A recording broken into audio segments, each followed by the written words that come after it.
Il y a quelques décennies, personne n'aurait imaginé que la technologie nous donnerait un tel pouvoir. En quelques années, on est passé des appels classiques aux appels vidéo et aux messages instantanés. L'humanité n'a jamais été aussi connectée.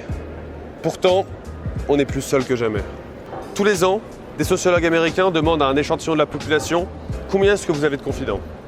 Quand ils ont commencé il y a quelques décennies, la réponse la plus commune était 5. Maintenant, c'est 0.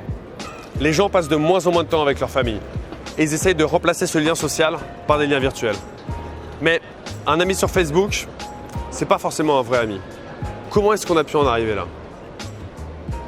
Laisse-moi te raconter l'histoire de Clément.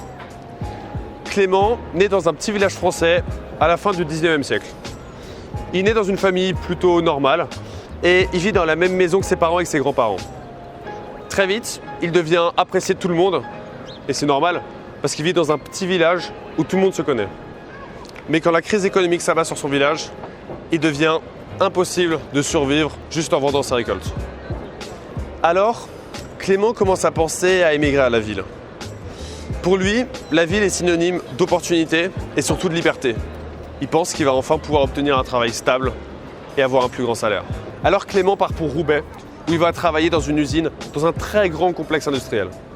Là-bas, il est confronté au rythme industriel et il dort dans un grand dortoir avec des centaines d'autres ouvriers qui viennent de tout le nord de la France.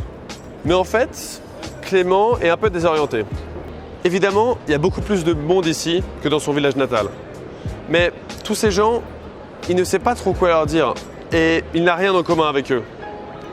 Quand il était dans son village, il était entouré de sa famille et de ses amis qui pouvaient l'aider s'il y avait un problème, si les récoltes étaient mauvaises ou s'il était malade.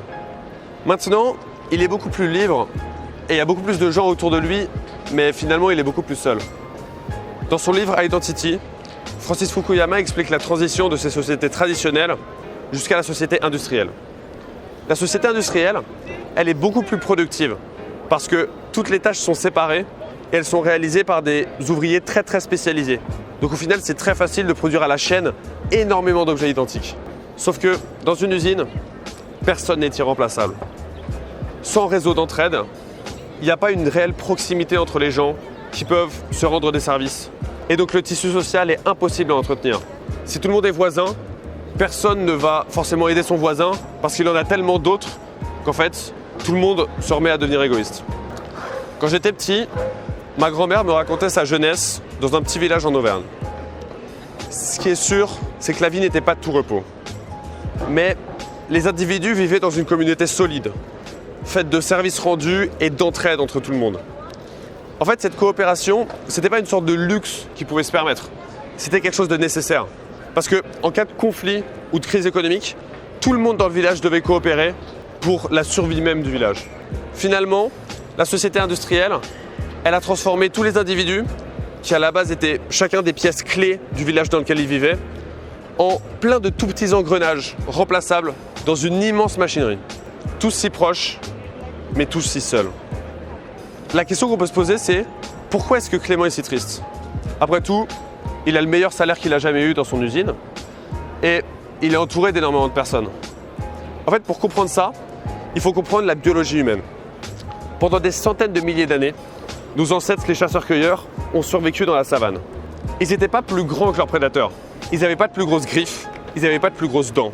Non, le seul avantage qu'ils avaient, c'était qu'ils pouvaient se coordonner en groupe. Cette capacité de coopération d'Homo sapiens, c'est ce qui lui permettait d'abattre un animal plus gros et plus fort que lui pour après partager la nourriture. Donc quand tu es dans la nature, c'est pas du tout naturel d'être séparé de ton groupe. Et évidemment que tu vas te mettre à stresser, c'est normal. Parce que c'est le message que te donne ton corps pour te dire de rejoindre le groupe coûte que coûte et que c'est une question de vie ou de mort. Donc en fait, biologiquement, on est fait pour vivre dans un groupe vraiment solide. Il y a même de très récentes études qui montrent que la solitude peut être tout aussi stressante que d'être agressé physiquement. C'est normal, parce que dans la nature, ces deux dangers sont en fait très comparables. Donc, la société industrielle nous a amené plein de choses positives. On a l'eau courante, l'électricité, on a même maintenant les messages instantanés. Mais d'une manière subtile, elle nous a fait perdre quelque chose d'encore plus primordial sans qu'on s'en rende compte. Maintenant, qu'est-ce qu'on peut faire pour ramener cette sagesse ancestrale? Eh bien, il faut qu'on crée des groupes le plus soudés possible, avec un fort sentiment d'appartenance, pour que chacun ait l'impression de faire partie de quelque chose de plus grand. En étant des points stables, des sortes de points de repère sur lesquels tout le monde peut compter, que ce soit nos amis ou notre famille, on recrée ces sortes de communautés naturelles qu'on a perdues au fil du temps. C'est grâce à ce sentiment d'appartenance qu'on va pouvoir à la fois profiter des bienfaits de la société industrielle, mais aussi retrouver la cohésion de groupe des sociétés traditionnelles. J'espère que tu as aimé la vidéo. Si c'est le cas, n'hésite pas à partager, à mettre un j'aime et à t'abonner. Et si quelque chose n'était pas clair ou que tu as une question, n'hésite pas à la poser en commentaire. Ciao!